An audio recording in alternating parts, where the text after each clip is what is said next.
Ponto material, quando a gente fala em física, ponto material é quando as dimensões daquele corpo não importam para mim. Por exemplo, vou pegar e analisar esse pontinho aqui, ó. Tá? Eu estou analisando esse pontinho. Ele é um ponto material. Eu não quero saber o valor da massa desse ponto. Eu não quero saber o comprimento nem a altura. Ele é um ponto material. Eu utilizo um ponto material para fazer algum estudo, só que as dimensões dele, massa, altura, comprimento, não me interessam. Tá? Já que eu trabalho com um corpo extenso, por exemplo, ó, fica aqui uma mesa. Vou chamar a mesa de um corpo extenso. Por que eu fico com um corpo extenso? Porque agora, quando eu falo de corpo extenso, as propriedades dessa mesa me interessam. Qual que é o tamanho dela, qual que é a altura, qual que é a massa. Então, os tamanhos dela, vamos dizer assim, agora me interessa. Então, ponto material é quando as dimensões não me interessam. Corpo extenso é quando eu tenho que levar em consideração as dimensões daquele corpo. Tá bom? Continuando, então. Agora utilizaremos esses conceitos para estudar o equilíbrio dos corpos. Na física, o equilíbrio dos corpos pode ser subdividido em equilíbrio do ponto material e equilíbrio do corpo extenso. Hoje nós vamos ver o equilíbrio do corpo material. Já já vamos chegar lá, tá bom? Cadê? Na imagem, observamos uma balança antiga. De um lado da balança eram colocadas massas conhecidas. Oi? Oi? Sua voz tá travando muito. Tá travando, não. Travando? Ô, meu Jesus amado.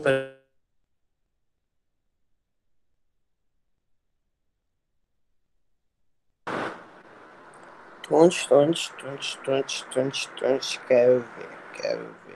Hoje eu fico calor, tá pensando em você.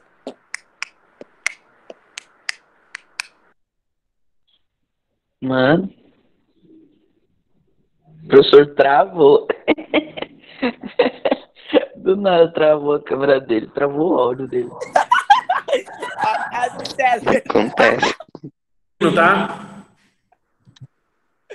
Voltou? Melhorou? Melhorou. Voltou? Voltou.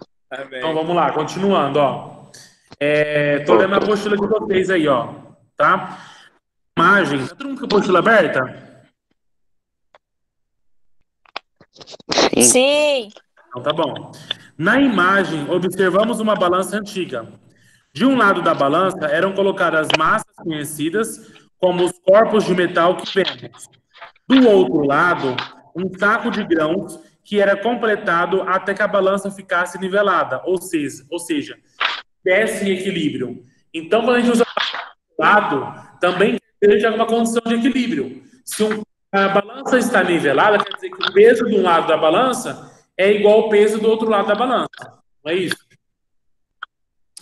Em relação a um corpo, para compreender seu equilíbrio, é necessário levar em conta as forças que atuam nele, em especial a força-peso, P igual a M vezes G. Também é necessário conhecer o ponto de aplicação dessa força, que é denominado centro de gravidade. Pessoal, agora aqui na parte de... Esse conteúdo de equilíbrio dos corpos também é conhecido como estática, tá? Então, também é uma área da física, a estática, que estuda o equilíbrio dos corpos. Quando eu falo que para um corpo estar em equilíbrio, por exemplo, ó, deixa eu pegar um caderno aqui. Uma apostila. Peguei a apostila aqui do primeiro ano. Se eu colocar meu dedo aqui no meio, ó. Opa. Essa apostila está em equilíbrio? Sim. Sim, por que ela está em equilíbrio? Porque ela não tá caindo para nenhum lado. Ela não está se movimentando para nenhum lado, né? Ela está parada. Só que eu também, se eu mover meu dedo, ó, vou colocar meu dedo aqui nesse ponto, tá vendo, ó? Estão vendo aqui de baixo? Ó, Sim. Se eu soltar minha outra mão agora, o que vai acontecer com essa apostila? Ó, de novo, ó. Quando eu coloquei meu dedo aqui no meio da apostila, ó, no meio, ela está em equilíbrio, não está? Ela está em equilíbrio. A força P está indo para baixo, só que eu estou aplicando uma força para cima que é igual ao peso. Não é isso? Ele está parada. Então o peso está para baixo, minha mão está para cima, fazendo uma força igual. Por isso que ela está parada, ela está em equilíbrio. A somatória da igual a zero. Tá? Se eu mudar o meu dedo de lugar, se eu colocar o dedo nesse ponto aqui, ó, mais distante do centro, o que acontece?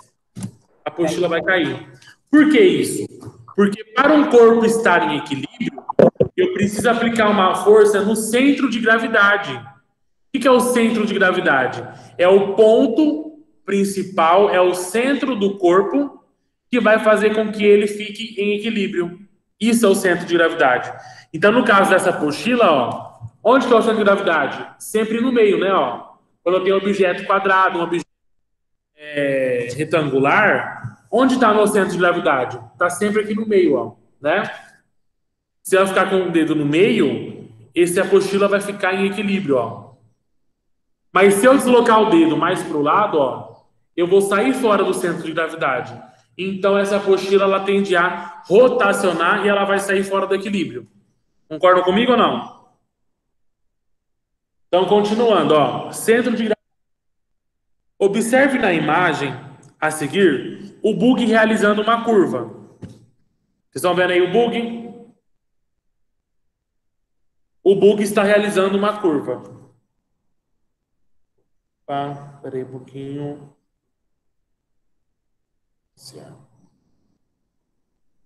Repare que pelo menos uma roda do bug não está em contato com o chão.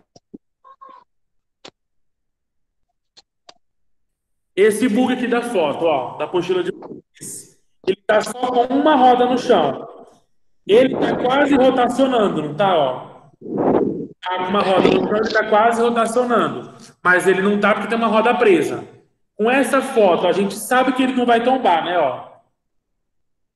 Porque ele saiu pouco do chão. Tá vendo, ó? Essa tá no chão e essa tá levantado, ó.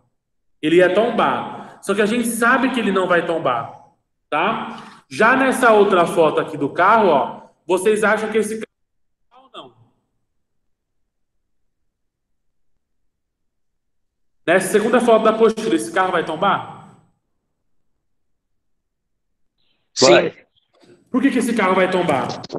Vai. Ele tá Ele levantou com muito. peso pro lado, sei lá. Porque ele está muito instável, não é? Então a gente chama essa segunda situação que o carro está prestes a tombar de equilíbrio instável.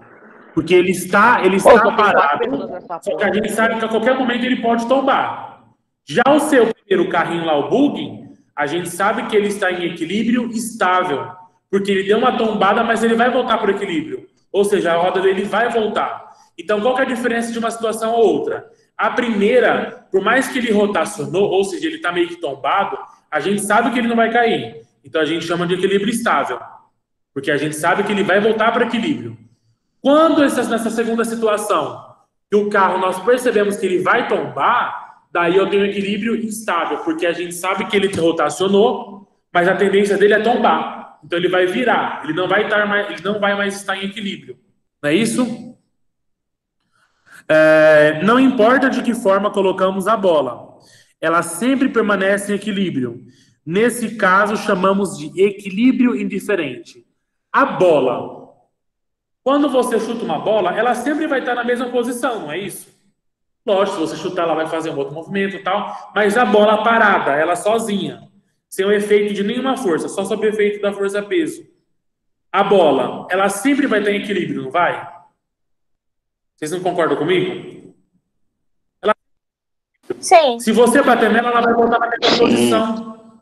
Se você chutar, a hora que ela parar, ela vai estar em equilíbrio. Sempre. Ela não tem a capacidade de tombar, porque a forma dela, né, o formato esférico da bola, ele faz ela ser um equilíbrio indiferente, porque ela sempre vai ter equilíbrio.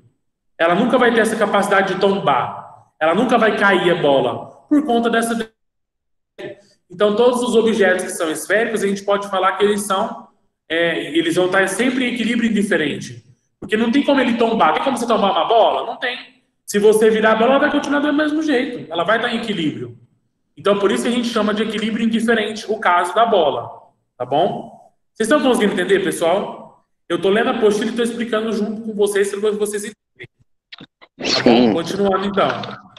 É que só tá eu, Gustavo, Augusto? Sim. Então, cadê o resto que está conversando comigo? Tá todo mundo aí? Eu tô. Eu tô na aula da Talvez tenha professora alguém lá dormindo. que eu não sei o nome. Só tava nós aqui. Mas tudo que Eu tô eles vendo. vão falar daí jogando Free Fire. O que diferencia as três situações é a posição do centro de gravidade em relação à linha vertical que passa por ele até o solo. Linha gravitacional. Dessa forma, precisamos determinar o CG e a linha gravitacional para analisar o equilíbrio.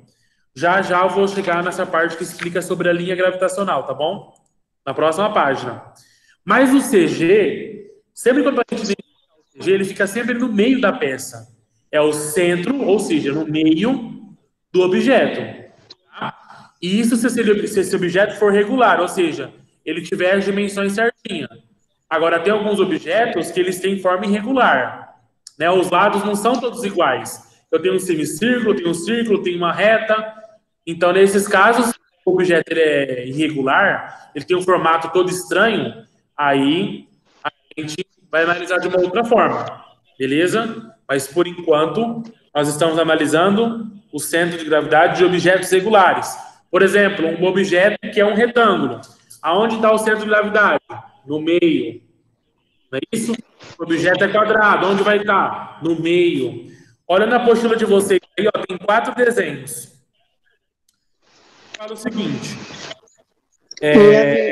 Para corpos regulares e de mesma intensidade, como nos exemplos a seguir, o CG corresponde ao centro geométrico de cada um deles. Olha onde está o CG de uma esfera, do círculo. Olha onde está o CG do quadrado. Olha onde está o CG do triângulo. Então, está sempre dessa peça regular. Tá? Para os corpos irregulares, podemos usar o método do fio do prumo. Vocês já viram o fio do prumo? Quem usa muito os pedreiros para construção de casas. Vocês já viram o prumo? Já viram? O que é isso? Eu já vi já. O prumo. Quase esmaguei meu pé uma vez. Deixa eu achar uma foto e mostrar para vocês. Fio de prumo. É tipo quando passa Bacana. cimento no chão e vai batendo pra ficar retinho. Tipo, vou fazer uma calçada. Isso, Tipo o fio de prumo é isso aí. Quem falou, Pietra? É.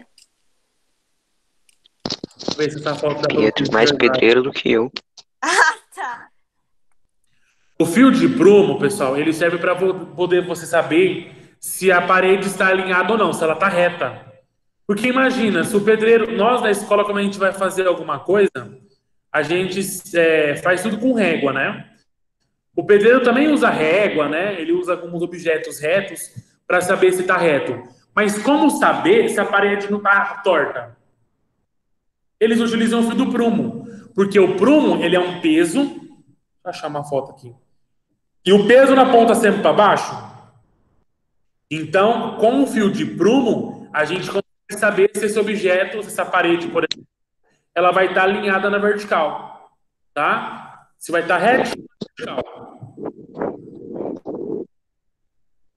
Olha só, pegar uma coisa com ângulo de 90 graus e grudar na parede. Deixa eu achar aqui, ó. Também.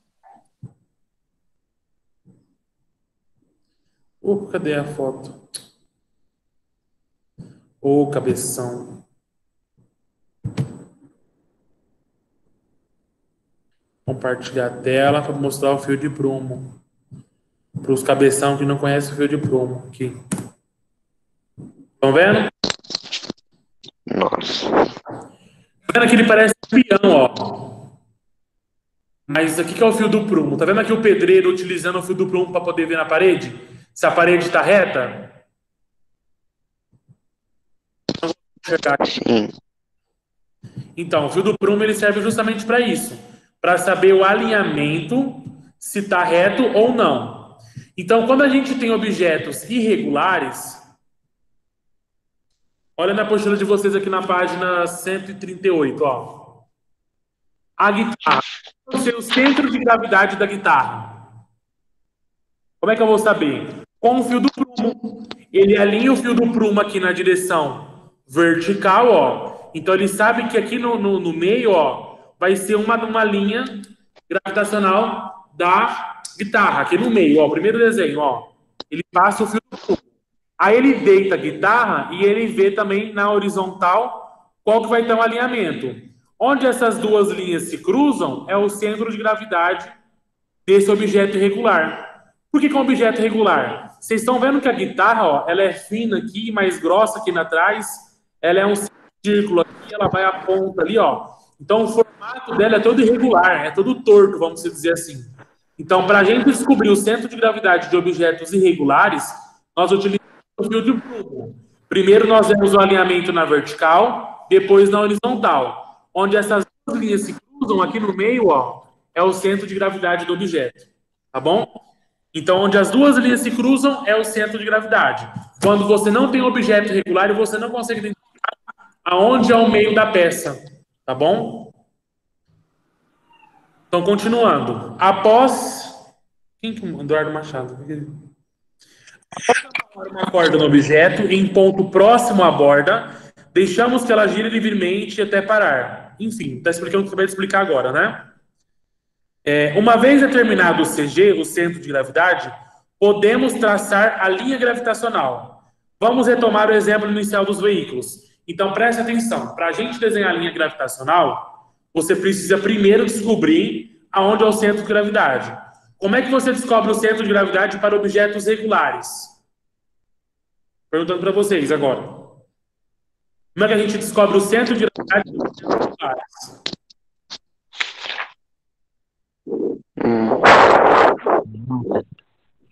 No meio da peça, lembra? O círculo é no meio, no quadrado é no meio, no triângulo também é no meio, sempre no meio. E na peça irregular, que o formato é todo esquisito, a gente utiliza o fio do prumo. Onde as duas linhas se cruzam, quando você vai no horizontal, onde elas se cruzam, é o centro de gravidade. Só a Luísa que respondeu. Então, depois que a gente determina o centro de gravidade, que a gente vai determinar a linha gravitacional. A linha gravitacional, ela serve para ajudar o quê? Para a gente saber se o corpo vai tombar ou não. Tá bom? É isso que ela ajuda para a gente saber. A linha gravitacional, se ela vai tombar ou não vai. Tá? Olha o exemplo do carro aí para vocês verem. O carro está andando reto na pista. Tá? Onde está a linha gravitacional? Ela passa bem no meio. Porque a base que está apoiado o carro, ela é reta, não é? O chão, a rodovia. Então o carro está reto, então a base é grande. Então a linha gravitacional passa no meio. E quando o carro entorta? A linha gravitacional, ela continua no mesmo lugar, ela é sempre no meio do carro, no caso, né? O carro ele é simétrico. Então no meio, lá no eixo da simetria do carro, vamos dizer assim, vai ser a linha gravitacional. Quando esse carro ele levanta o pneu para cima, se o pneu de baixo, o pneu que está aqui, ele passar a linha gravitacional, o carro tomba. Então, por isso que a gente precisa determinar onde está a linha gravitacional. Porque se o carro passar a linha gravitacional, aí a gente sabe que o objeto vai tombar. Ele não vai mais permanecer. Então, no primeiro exemplo, que o bug estava um pouquinho só levantado, o pneu estava abaixo da linha gravitacional, que é no meio, não é? Mas no segundo exemplo, que ele estava mais para o lado de cá, ó, ou seja, ele passou a linha gravitacional. Então, a gente sabe que aquele carro vai passar. Ele vai tombar. Tá bom? Então, na primeira ilustração, a linha gravitacional está dentro da base de sustentação do carro. Logo, o equilíbrio é estável. Na segunda ilustração, a linha gravitacional está fora da base. E o carro está em equilíbrio instável. A qualquer momento, ele pode tombar. Ou seja, deve tombar. O fato do carro tombar, perda do equilíbrio, decorre de que os pontos que formam sofreram translação e rotação, com variação da velocidade. Vocês já estudaram em geografia ou até mesmo em ciências o movimento de translação e rotação da Terra, não estudaram? Sim.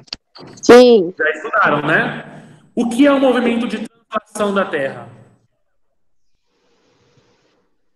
O que é translação? É o movimento que a Terra faz em torno do Sol. Isso. E rotação?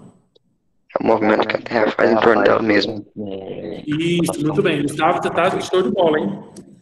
Muito bom. Então, ó, o fato de o carro tombar decorre de que os pontos que o formam sofreram translação e rotação. Então, quando o carro gira, ele gira no próprio eixo, que no caso o eixo que a gente está analisando é a linha gravitacional, aí vai ter uma variação da velocidade, então ele está propício a tombar. Tá bom? Por conta que ele está tendo um movimento de translação e rotação. Beleza? Continuando. Agora considere um avião em movimento retilíneo uniforme. Nessa situação, dizemos que ele está em equilíbrio dinâmico, pois as velocidades de translação e de rotação permanecem constantes. Se as velocidades de translação e de rotação são nulas, podemos dizer que o corpo está em equilíbrio estático. Por exemplo, o carrossel em repouso. O avião, para ele voar, ele tem que ter um equilíbrio também, não tem? Concorda comigo? Para o avião tem que ter equilíbrio. Porque se ele não tiver equilíbrio, ele cai. Se a força gravitacional for maior que a força de sustentação, ó, quando o avião está voando, vou desenhar um avião aqui, ó. Quando o avião está voando aqui embaixo não vai sofrer a força da gravidade.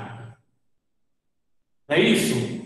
Vai ter que ter uma força de sustentação, que a gente chama, de baixo para cima, para que esse avião permaneça sempre na mesma altura, para que ele não caia, certo? Então, essa força, ela sempre tem que ser igual a uma outra. Se a força da gravidade for maior, esse avião ia cair.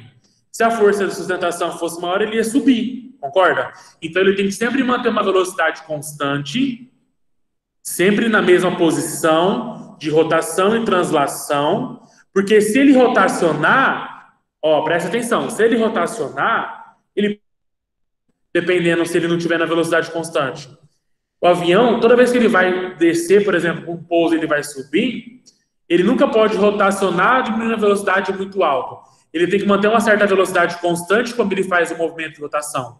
Porque se ele alterar a velocidade, ele perde o equilíbrio e ele cai. Tá?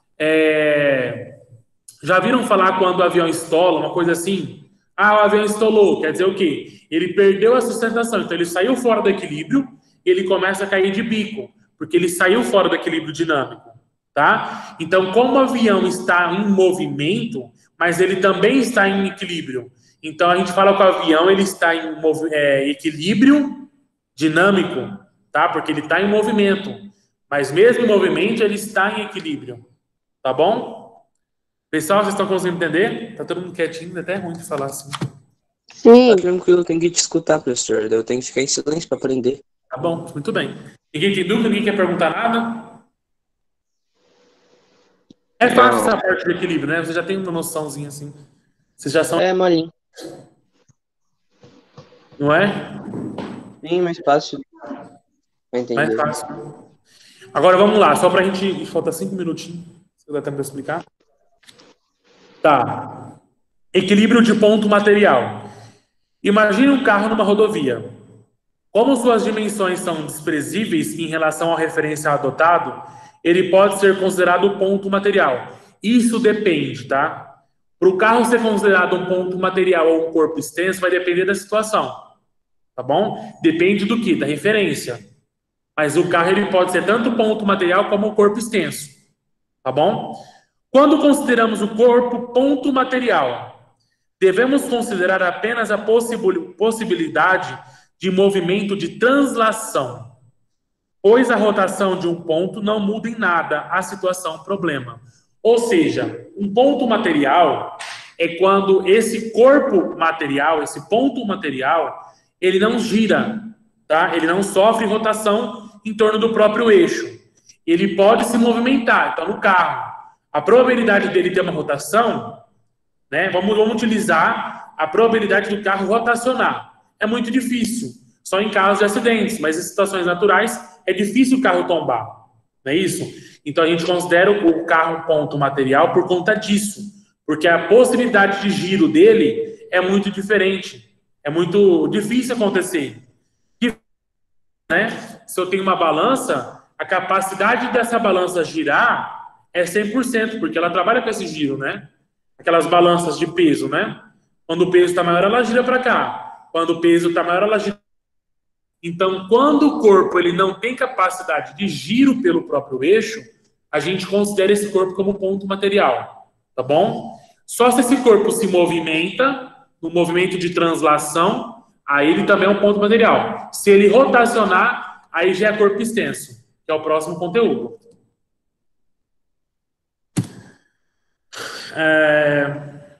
Dessa forma, a condição necessária para que um corpo esteja em equilíbrio é que a soma das forças que nele atuam seja nula. É o que eu falei lá no começo.